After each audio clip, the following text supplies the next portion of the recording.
This is what's wild in New Hampshire.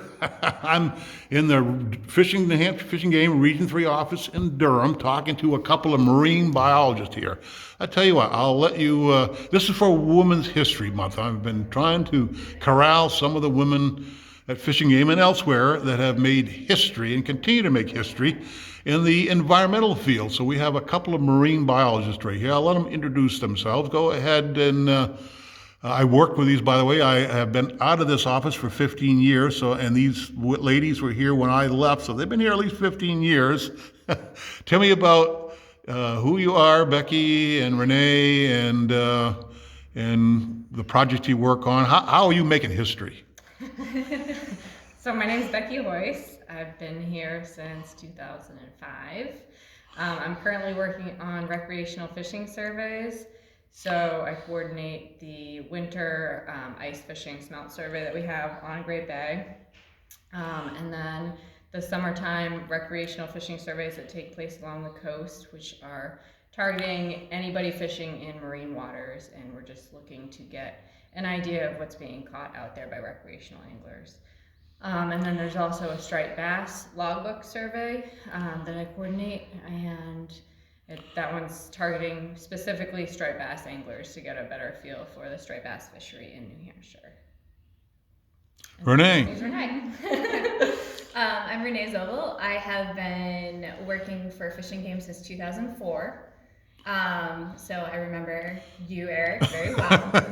And I'm currently the supervisor of marine programs, but I've spent most of my time here at Fishing Game dealing with commercial fisheries reporting. For our commercial, actually it's not all commercial reporting, but for those that are fishing with different types of gear in state waters, so that we can get a feel for not only how much they're selling, which is reported, but how much effort goes into catching a lobster, for example. Okay. You can be catching the same amount over time, but if it's getting harder and harder to catch a lobster, then that tells us something about the fishery. So that's been a bulk of what I've done here.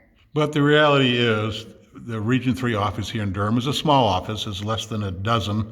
And when the fish ladders are in operation, you got your hip boots on, you're down the ladders. Yep. When there's surveys to be done, coastal surveys with the big nets, the seine nets, I've seen you both on the end of that net. Yeah, it's many jobs here, y'all. And hey, I remember when I was banding ducks. The office would clear out to help me band the ducks. So we all work together down here. And tell me this: did you both dream of being marine biologists when you were younger? And what did it take to get there? So I'm sure there are going to be hopefully some people who are saying, "Hey, I'd like to be a marine biologist." What do you do? And a significant part of the staff here in Region 3 are women, marine biologists. How'd you get there? So I mean, I don't know that I was always dreaming of being a marine biologist. I would say farmer first, and then maybe marine biologist. But I spent a lot of time at the ocean as a kid, and I always enjoyed that, ocean environment.